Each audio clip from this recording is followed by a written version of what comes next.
Okay, so here's the problem. You go to play a record, but it doesn't turn on. Why is that? Well, it's not plugged in. And that's a problem if you've lost the cable or, like me, never had it in the first place. Just a moment. This plug looks like it will fit. Should I just plug it in and turn it on? No, definitely not. Plugging the wrong type of power supply in can cause damage and is also unsafe. Either the power supply or the record player could get hot, burn out, or even cause a fire. Ideally, of course, always use the manufacturer's supplied one if you can. However, that's not always possible as it might be lost or broken. The manufacturer's one may also not be suitable if you are using it in a different country from the one where it was originally sold or intended for. Now, I don't have the original power supply for this one, but I do have a whole bunch of other ones. They all have a plug which would fit, but aren't any of them suitable? You can't rely on the fact the plug fits, or indeed the shape or type of the plastic case it is in. First thing to do is to check the label on the back of the machine. There are three main things we are interested in: the voltage, the ampage, which is the measure of current, and the polarity of the connector. There is something else worth knowing about too, which you may find written on a power supply, and I'll cover that later. Starting with voltage, this machine and the vast majority of consumer electronics which do not run directly off the mains requires DC voltage. This is marked on the equipment and the power supply either with lettering or a symbol. There are some exceptions though, one of which I will show later. So anyway, in this case the voltage required is 9 volts DC. The electrical current which is measured in amps is 1000 milliamps, and this is the same as 1 amp. For polarity, think about a battery. It has a plus or a positive end and a minus or a negative end.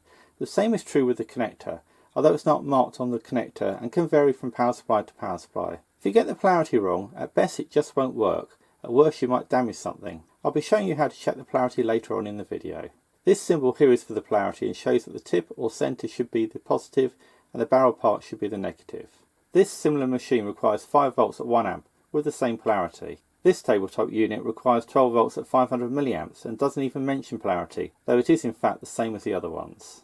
Centre positive with a negative barrel is the most common arrangement, though it's not true of all pieces of equipment, so don't rely on it. Always check the label.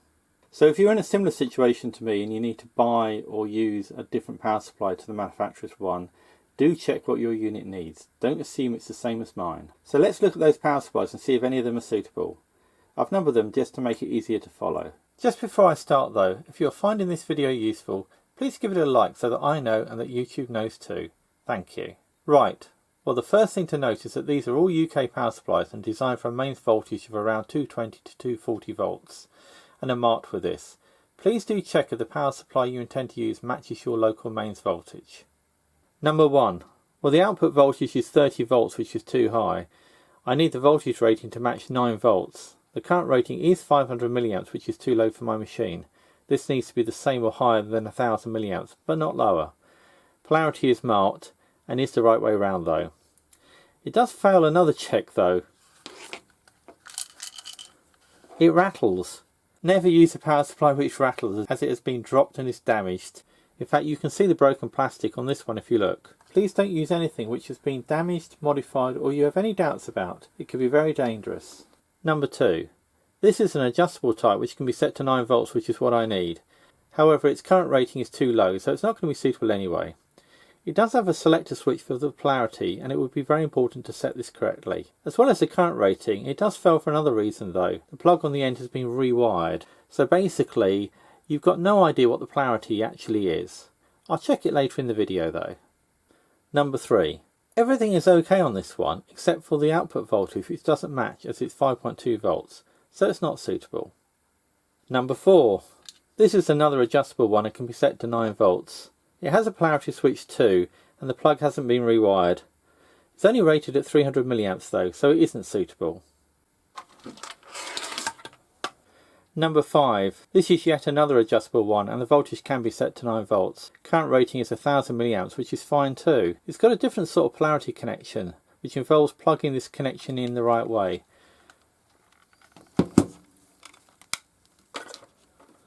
Basically this comes out and you can turn it around, so depending which way around you plug it in, that changes the polarity. However, it's actually quite difficult to tell which way round is which, so it's really important to check the polarity, which I'll do later. Otherwise, this one actually looks quite suitable. Number 6, well, the voltage is fine on this one, but the current rating is too low. The polarity is not marked either, so it would have to be checked, even if it was otherwise suitable. Number 7, current rating is fine at 1000 milliamps. Voltage is too high though, and it's also AC voltage, which is completely unsuitable. Polarity is not marked, as only DC voltage has a fixed polarity. And finally, number 8. Again, the voltage is too high, and actually the current rating is a bit on the low side. Polarity is fine though. So out of all of those, it's only number 5 over here that's actually worth looking at further. All the other ones either have obvious faults, or you can tell by the label that they're not going to be suitable. Now, I did just want to show you this one as well, because although it's not suitable, it's got the wrong plug and it's got the wrong output voltage, it does actually have an input voltage that goes from 100 to 240 volts. The idea behind this type of power supply is that it can be used in many different countries because the input voltage can cope with lots of regional variations. However, even if your power supply is marked like this, it's still important to check that it's suitable for your country. Okay, so as mentioned, I need to check the polarity of number 5 as it's not clear. First thing is to check my meter, and the easiest way of doing that is using a battery because its polarity is marked. I'm going to use this standard multimeter as a voltmeter to measure the voltage. So I have the meter set to 20 volts DC range.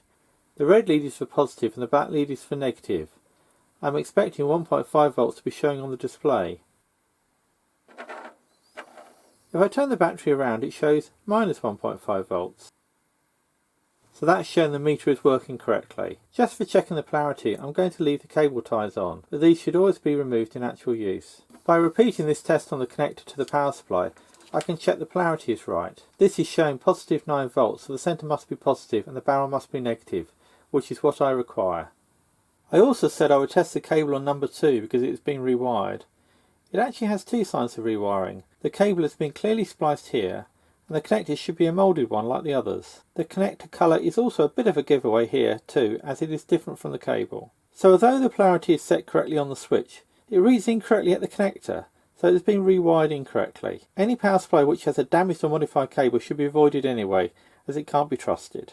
You may remember I said that there was something else to look out for written on the power supply, and that is whether it is regulated or unregulated. Number 5 is an example of a regulated one. A regulated power supply has internal circuitry to keep the voltage the same regardless of how much current is being used. This one here is an unregulated one. Even though it is set to 9 volts, it reads around 12 volts. However, when in use, the voltage will drop down to more like 9 volts. Not all power supplies are marked, but if you have a choice, a regulated power supply is better. Okay, so I've got number 5 power supply plugged in. Let's give it a try.